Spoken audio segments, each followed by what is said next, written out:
अंतिम फेज का जो चुनाव है, हम लोग आरा लोकसभा से चुनाव लड़ रहे हैं। मनमोहन सिंह जी हमारे प्रत्याशी हैं। तो 4 लोकसभा सीट पर अलग अलग राज्यों की हम लोग चुनाव लड़ रहे हैं। हम लोग यहाँ पे एक स्वस्थ और समृद्ध सरकार देना चाहते हैं, जो कि हमारा यहाँ पे किसानों के लिए जो सरकार काम करे, किसानों के लिए नीतियाँ बनाए, यहाँ पे उद्योग का स्थापना करे, वैसी हम लोग यहाँ पे सरकार लाना चाहते हैं।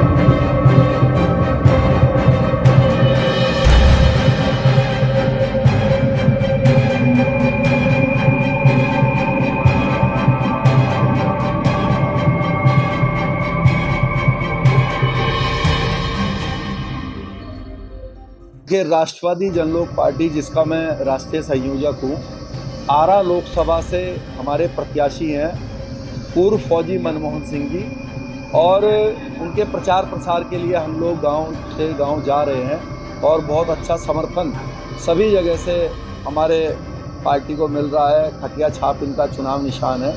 तो सभी लोग कह रहे हैं कि इस खटिया के ऊपर हम 36 जातियों को बैठाएंगे और ना किसी का अधिकार छीनेंगे और ना अब भविष्य में अपना अधिकार किसी को छीनने देंगे।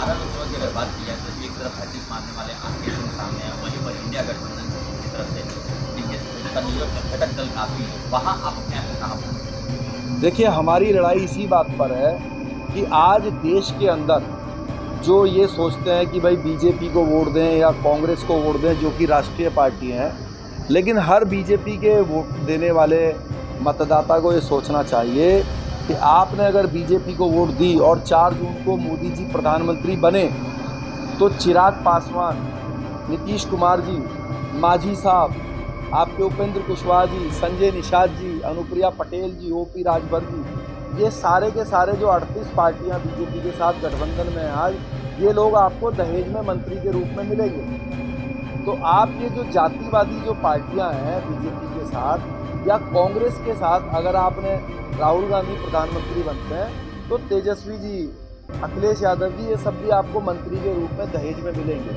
तो हमारी लड़ाई इस बात पे है कि ये जो जाति के आधार पर क्षेत्रीय दल बने हुए हैं, ये अपनी अपनी जाति की बात करते हैं और राष्ट्रीय पार्टियों को दबाव में ले लेते हैं, और राष्ट्रीय पार्टी हमारे पक्ष में कोई काम नहीं कर पा रही है। इसलिए हमने भी फैसला किया है कि हम भी अपना एक राजनीतिक दल बनाएं और जो ये जो जाति पे जो लड़ाई करते हैं उनको चुप करें वहाँ पे लोकसभा में, विधानसभा में, और ये बात रखें कि भाई आप अपने अधिकार लो, लेकिन हमें भी अपने अधिकार लेने दो। ना किसी का अधिकार छीनो और ना भाई हमारे अधिकार छीनने का प्रयास करो।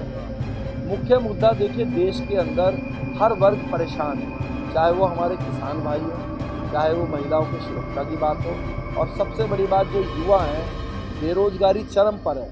और उसमें भी अगर मैं बिहार की बात करूं तो आप ये देख लीजिए कि बिहार में जो बच्चा यहाँ पर सरकारी अफसर होना चाहिए था हमारे समाज का, वो चपरासी की या फिर चौकीदारी की नौकरी करता हुआ या टैक्सी चलाता हुआ हमें मिलता है दिल्ली और गुड़गांव में। तो इतने वर्षों से ये नीतीश कुमार जी मुख्यमंत्री हैं, तो ऐसा कुछ नहीं कर पाए कि बिहार से पलायन रुके। आज पूरे देश के अंदर किसी भी राज्य में चले जाइए कि वहाँ पे जो मजदूर वर्ग है वो हमारे बिहार के भाई हैं। तो क्या यहाँ पर कुछ नहीं है? इतना उपजाऊ ज़मीन है यहाँ की, इतने मेहनती लोग हैं, पूरे देश में सबसे मेहनती लोग हैं बिहार के हमारे भाई, लेकिन उनके मेहनत का जो फ़ायदा है वो दूसरे राज्य उठा रहे हैं।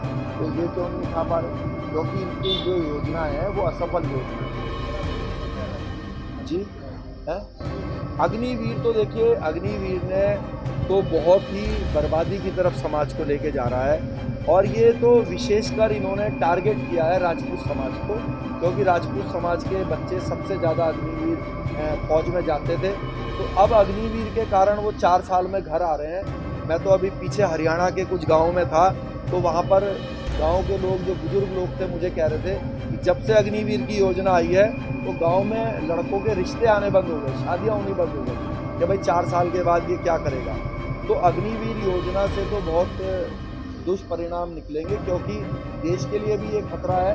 एक 4 साल का जो 6 महीने का ट्रेंड लड़का है, वो चाइना या जो पाकिस्तान की जो 10 साल का ट्रेंड व्यक्ति है, उसके सामने कहाँ टिक पाएगा।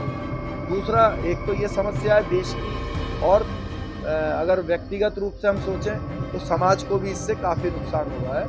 लोकसभा चुनाव में